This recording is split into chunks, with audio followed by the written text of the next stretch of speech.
What's up, people? This is the Bleav in Saints podcast presented by FanDuel. I am Mario Jerez, Spanish play-by-play voice of the Saints, native New Orleanian, member of the Saints Hall of Fame Selection Committee. She is my co-host, Erin Summers, seasoned reporter and analyst covering the Saints and the NFL as a whole. Erin, we are officially a week away from the Saints reporting to training camp. We're less than a month away from the first preseason game. Lots Yeah, of good stuff coming up very, very soon. How are you this morning? I'm doing great. And a lot of teams, a few of them have reported today because of the Hall of Fame game and having to play a little bit earlier. So we're in it. We have turned the page to actual football, and we're going to finally see the Saints take the field again as they ramp up to the start of the season next week. Exciting stuff, and hopefully an exciting season ahead for your New Yeah. Orleans Saints. And I do have to say before we go any further, Erin, I want to encourage the audience to go check out our conversation with Justin Reed. Really, Yeah. really enjoyed talking with him. Obviously, he had a really good perspective on the team, but honestly, it was just kind of fun to talk to. Somebody who Mhm. really appreciated his background, somebody who's very well spoken. You could tell he's a Stanford man. Really enjoyed that conversation. Definitely want everybody to go check it out if you haven't already.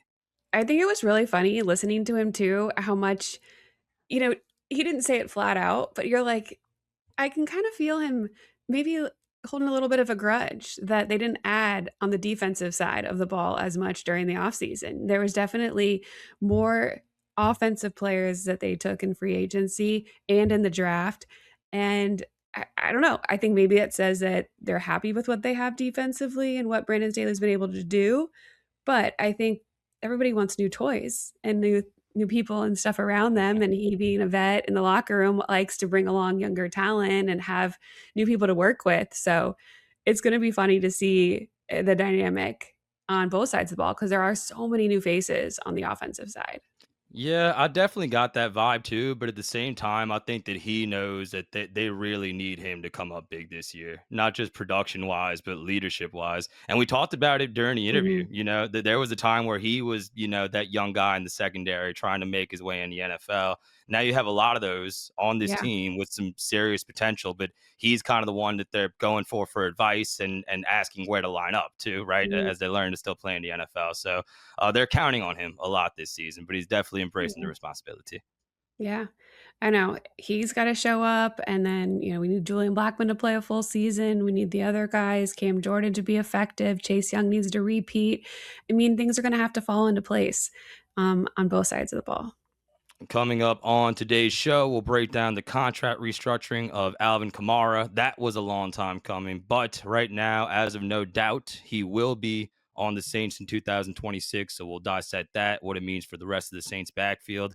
Also, is Chris Olave ever going to get paid, Aaron? Because I just keep waiting for it and still hasn't happened. But it looks like, according to one reporter, it will likely be before the regular season starts. So we'll discuss that, talk a little bit of Chris Olave, and we'll give some early thoughts on training camp because, like we Mhm. said, the Saints are reporting next week. It is in Metairie. It's getting really hot, Aaron. I'm not really looking forward to being outside, to be honest with you, but definitely looking forward to the football. So we'll break some of that down here today.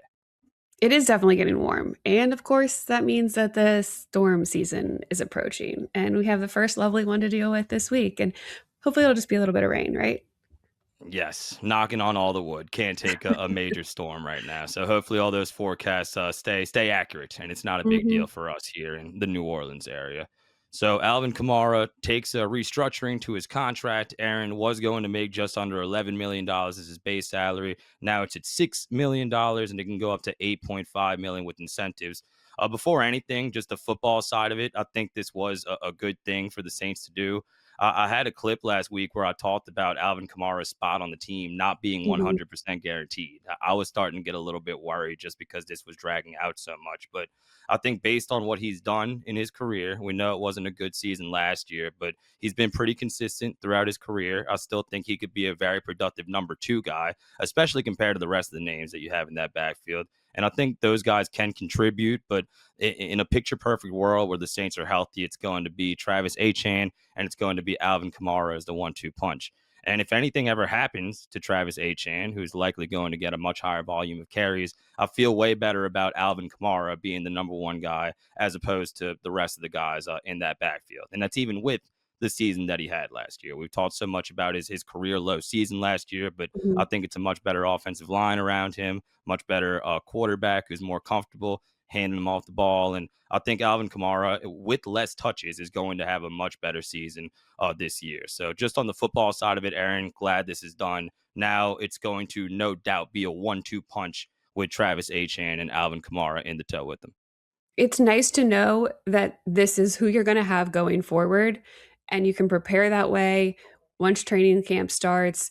We've been talking about what it could look like with Alvin Kamara and Travis Achan as those dual backs. I think that Travis Achan is your number one back undoubtedly, and then Alvin Kamara will come in and support. Alvin had 43 yards per game last year. It was a career low. I mean, you mentioned lows across the board for him, but I think a lot of it does fall on the offensive line and the injuries that the Saints had across the board there. Interior offensive line, center, guards. There was some tough games during the season where the blocking just wasn't there. It's going to hurt your quarterback play, and it's definitely going to hurt your run game. That's why the Saints went out and got David Edwards. That's why we talked so much about how important it is for Eric McCoy to stay healthy. That is honestly the key to success on the offense this upcoming season is solid offensive line play that can set up a run game that Travis Achan clearly can be effective in, and then Alvin Kamara alongside. You mentioned the other people that he has behind him. It couldn't have just been Alvin Kamara because we haven't gotten a full season from Kendre Miller. Devin Neal didn't play a full season last year as the rookie. We do have Audric Estime has come in and done fine in his spot work. But yeah, you needed another big name, and it doesn't hurt to have two, especially when one's going into year 10.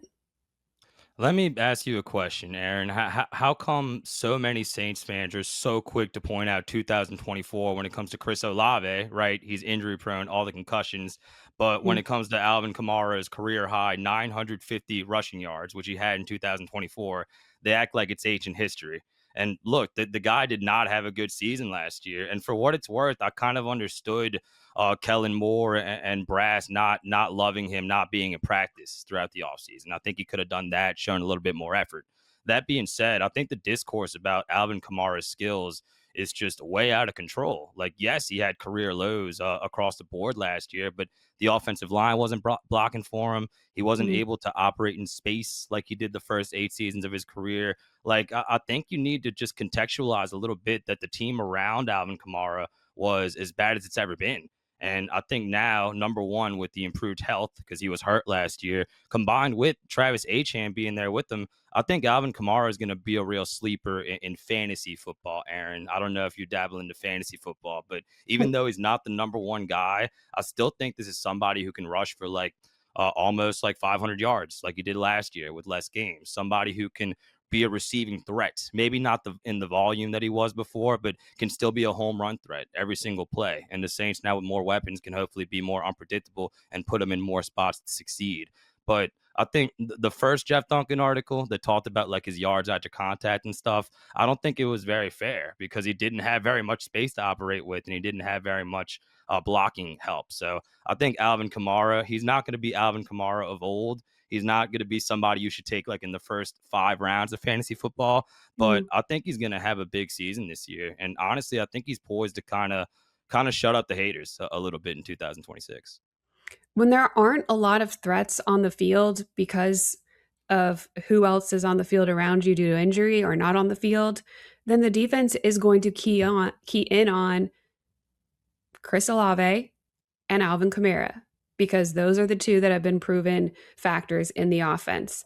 And Chris Olave proved, to your point earlier about people hating on him from 2024, 100 receptions last year when he was literally your only guy on the field consistently. He proved that he has it, that he can be your number one receiver. Alvin Kamara, it is tough when everybody is flying to you because they know you're getting the ball and you don't have a lot of room to go operate in. I think for AK, nobody said two words about him not being here during the offseason when he was producing and putting up tons of yards and touchdowns. They're like, that's just his routine. He will show up ready. He'll show up in shape. That's just who he is, and everybody accepted that.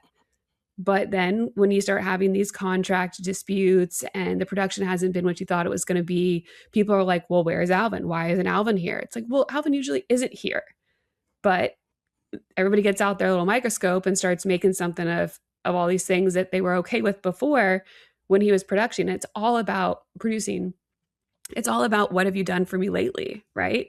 For And sure. you kind of put blinders on to what he used to be because frankly, I mean, you need him to produce now for this team to do well. And it doesn't matter what he has done in the past. So I think that's where people are at with this is in theory, having Alvin Kamara on the team is better than not having Alvin Kamara on the team. But in actuality, will it actually be as effective as you're hoping that it will be alongside Travis Etienne? Exactly. And I still think there's a role for some of those other guys. I've told you all off season, I really like Estime, what he Mhm, did between the tackles. He was pretty productive with Notre Dame and with the Broncos as well in kind of limited duty. So I think there's a role for him on the team as well. I still really like Devin Neal, Aaron. yeah. A lot of people praise his blocking Mhm, abilities. He's really good at blitz pickups and things like that. But towards the end of the season, when him and Shough were both playing, I kind of like that duo. It reminded me a little bit of what we were seeing in New York with Scatterbo and with Jackson Dart. Like mhm, both of those guys are rookies; they're still learning the ropes, but they're ahead of schedule and they're doing so together. Like I like that little dynamic between Devin Neal and Tyler Shough last year. So I liked him at Kansas as well. Did some good stuff as a rookie, but has had some injury problems. Unfortunately, has mhm, already had some this offseason. He left practice early a couple times when we were mhm. out there, but I know there's a role for Estime. I hope there's a role for Devin Neal as well. Yeah, it's so funny because Tyler Shough and Devin Neal were like best friends last year. For whatever reason, they just really connected, and I think that that chemistry does translate to the field, which is why everybody is hyping up what Tyler Shough has done this offseason in terms of staying in town, working out with different players, going to San Diego, working out with Drew Brees and Lance Moore and a ton of the receivers and tight ends on this team. That is where you build that connection that you see on game day where you know where somebody's going to be, you trust that they're going to be there, you know each other inside and out, and there's no question marks. And for a young team, that's how you get ahead is building that during the off season. Those videos are so great of them You working know. out, of Drew and Tyler Shough in the weight room together. Like you like to see that camaraderie, man. And I'm Yeah. really, really hoping it's a good season for the Saints here, Aaron, because the vibes are so good. And if they are able to get over the hump, hopefully make the playoffs again this season, you could tell it's going to be something that's sustainable. Young Mhm. team, young, hungry quarterback. Like I don't want to put too much stock into it. You know, at the end of the day, it's not going to win you any games working out in July, but it is really cool to see. And I feel like it's going to be really beneficial for these guys. Okay, we were just talking about this before we got on, but the odds to make the playoffs and what that could do for them. Yes. So the Saints are at, according to our friends at FanDuel, they're at plus 176 odds to make the playoffs. That's not Okay. win the division. That's just to make the playoffs. So you can almost get double your money, basically, what you're betting on the Saints just to make it. And yeah, I think even if they do go one and done, which would be disappointing, especially if it's a home game, just the experience for this young team and franchise would be huge. So those are Mhm, really good odds. We talked about like some pie in the sky, like Tyler Shough mhm. MVP.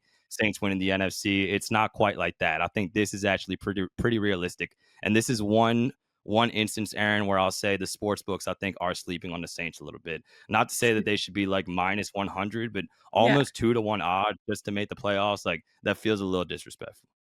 You don't want people talking about the Saints and hyping them up. You want them to fly under the radar. You want them to be the underdogs, but now you're saying that the sports book's not giving them enough credit?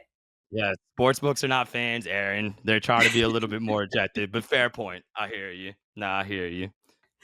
No, I think that if the Saints can put it together this year and take a step forward, 6-11 last year and head coach Kellen Moore's first year quarterback, a lot of new pieces. I think that if they can get to the playoffs, which things go right for them and they stay healthy, I think there's no reason they shouldn't or couldn't.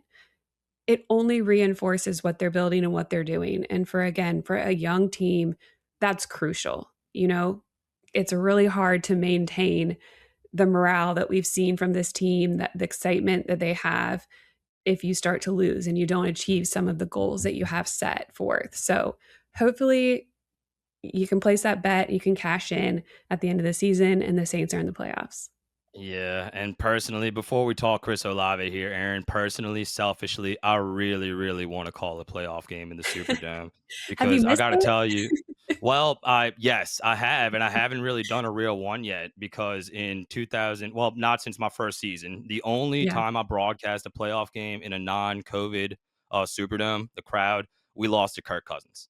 Kirk Cousins' Mm, one and only playoff victory in the NFL was my first playoff game as a broadcaster, and they beat the Bears the season after, but it was a COVID crowd. And since then, obviously, we have not been back in the playoffs. So I yeah. want to experience that. I think your first Oh, year was also in 2020, right? So I 21. definitely, Yeah. yeah, okay. Well, either Yeah. way, same timeline. I definitely want to get back there. And the city, man, like the city, when the Saints are Mhm. good, like it really gets going. So it would be good for the team. It would be good for New Orleans as well to just make the playoffs. I absolutely agree. And okay, so you alluded to Chris Olave. He's the last piece of the puzzle here, needing to figure out his contract. Although he is still under contract for the year, do you think that they figure this out, the extension is done before game 1? I think so. He deserves it. I mean, the guy is going to be out there. He's not talking about holding out. He was out there Mhm. for OTAs and he's produced, man. I feel like a Chris Olave fanboy sometimes, but it's just crazy how objectively and with no doubt he's been available and he has Yeah. produced. Like, yes, pay that man. The market is what it is. I see Watson and London and some of these guys that don't have his stats making all this money, but that's just the market. It's the same thing when I talk about the NCAA and NIL. Like, it's out of control and it's to their detriment, but it's because of you. It's because the Saints waited this long. And Chris Olave, frankly, kind of betted on himself a little bit, and I think it's Mhm. paid off. So I think a lot of Saints fans, for whatever reason, they shouldn't be, but a lot of Saints fans are going to be upset. They're going to be like, oh, we ever paid him? But no, I think they should get it done. And to answer your question, I think they will get it done before we start playing real games. I understand the Saints front office being a little timid to lock him up for a long-term deal because of the injuries that he has had. And although he was available most of his first 2 years, that 3rd season where he didn't play half the year, it's scary when you start talking about concussions because one more at any time could be the end of his career. It's been great that he's been able to come back. It's great that he had that year that he had last year. I mean, he proved that he can play through contact. He proved that he is tough, tougher than he, you know, people said he was when he got to the league. I mean, he was 3rd in the NFL in 3rd down receptions. So he's obviously someone that can help you move the chains and get down the field. I think that looking at what you have offensively here, you got to lock him up. And hopefully it can get done before the season gets going. I think ideally, Chris Olave said he'd like it to happen before training camp. Don't know if we get there with this, but I do think it's something that, as you said as well, will happen before the season starts. And another thing I thought about just now while you were breaking all that down, honestly, is that the Saints will have Chris Olave with the hefty price tag, but in a perfect world, you'll have the rest of your receivers on rookie deals, or at Right. least something really reasonable. At least with your top two guys. Like, even Yeah. if you are giving Chris Olave 35 million plus or whatever, you still have Jordan Tyson on a rookie contract. And they invested heavily in that position. We brought up the stat on the show multiple times that it was the first time since 1989 that the Saints drafted three wide receivers. I don't know if it's going to be the top three guys on the depth chart behind Chris or anything like that, but all those Mhm. guys will have a role. And hopefully the hefty price tag that you're giving Chris Olave will be alleviated a little bit by the young talent that you have at that position. I mean, that alone shows that they knew that they needed to address and invest in this position. So it starts with Chris Olave, getting him paid, and then you fill it out with some young talent. Rookie contracts are great. I don't know if all of them will make the initial roster. Maybe some of those guys will be practice squad guys because you do have so many returning receivers on the team as well. It's going to be interesting to see. That room fascinates me, and I can't wait to watch training camp and who's getting the majority of the reps, who's lining up second, third team, getting in on special teams. It's going to be a lot of a lot of things to watch in training camp, and that is one of them. Especially with the wide receivers, man. I made the analogy when I started the show, the very beginning of the off season, that the Saints need wide receivers like burgers need cheese. And I know Erin's lactose intolerant, so maybe she's not No, I'm 100% not. with that. Put the But cheese on there, please.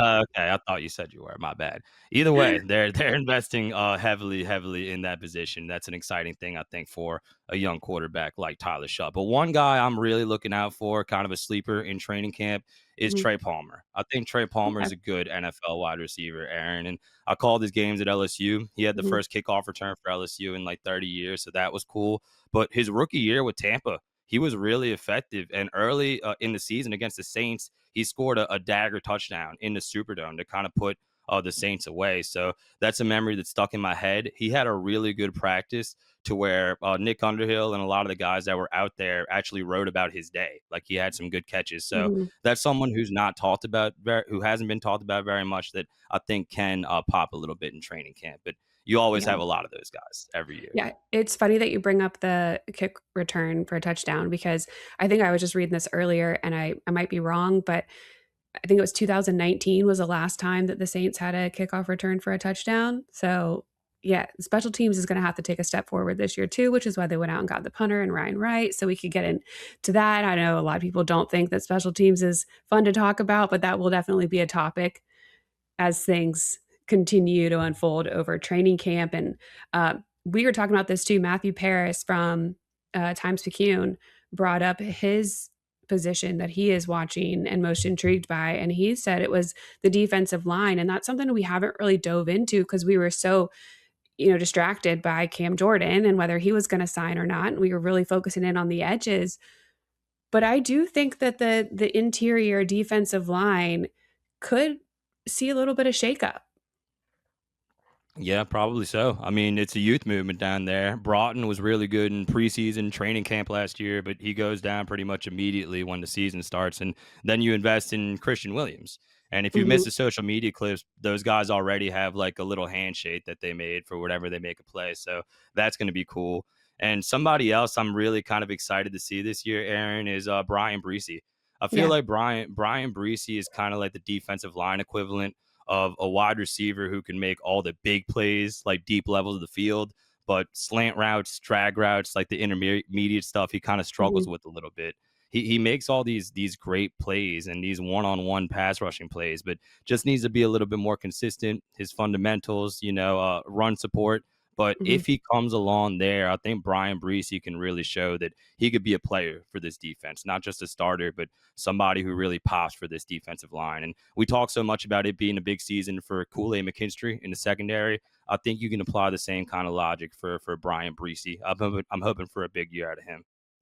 Yeah, I think that especially in a Brandon Staley defense, I know that they're gonna have multiple, fronts, and they're gonna throw a bunch of different things at you, but you really need to be solid in the interior because it starts with having a couple big guys in there, especially if you're gonna run in 3-4 that can run stop. And Devon Godshaw, his snaps started declining towards the end of the season, and they weren't running things with him in there as often. So you have Christian Boyd behind him, Christian Miller, who is the draft pick that you alluded to, and he is somebody who's come in here and said that he seeks that physicality. Like he wants to just go head to head against somebody. And you need somebody that has that fire that wants that contact to be in there. I think it'll be interesting to see who and how many reps each player gets in that nose tackle position during camp. But then, yeah, Brian Brzee, Vernon Broughton, a lot of people have spoken very highly of him. Of course, he had a hip injury game one last season. It was awful going into his rookie year, and he gets hurt game one. But the way that he is talked about among the other defensive linemen, I mean, they really think that he could be something special. So I'm interested to see what he could be and do this year as well. And we had talked a lot about the edge rushers, but I think there's just so much there, And Cam coming back is huge. His Mhm. veteran leadership and his production, 10 and a half sacks. It may have been in less than half of the snaps, but 10 and a half sacks is 10 and a half sacks. And you made a good point to that I am maybe sleeping on Granderson a little Mm. bit. I always want to call him Curtis Granderson, like the baseball player. I've done that on the air a couple times. I need to stop. But Carl Granderson is somebody who's had like I feel like really good stretches, Aaron. In some of Mhm. these seasons, it's kind of like when it's too late for the Saints to make up ground and they're not in the playoff race anymore. But he'll have a stretch of like 6 games with like 5 sacks or Yeah. something like that. But I'd really like to see that extrapolated throughout the season. Like Carl Granderson seems to have potential to be a really, really good starting defensive end, but still Mhm. feels like he's kind of trying to take that next step as a player. Maybe that can be this year with Cam Jordan back to kind of assist him. Yeah, I think that again, when you have a couple injuries across the line, Chase Young wasn't able to start the season last year.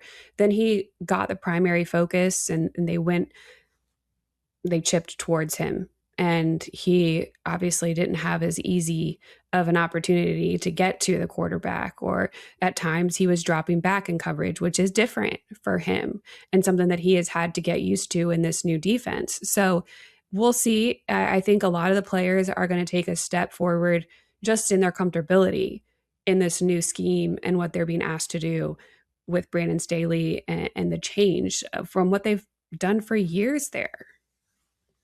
Yeah, for sure. And Brandon Staley did such a good job his first year. I already see people talking about him getting like head coach considerations, but to that I say you need to do it another year. We need to see what he can do now, especially with the Saints. Like you said earlier, and like Justin Reed said, not really addressing defense that much. Like I feel Mhm, like Aaron, when the casual fan like pulls up ESPN.com and goes through the Saints depth chart, they don't see a lot of like star power there. But the mhm. continuity. I think that's going to be the strength for Brandon Staley's crew in 2026.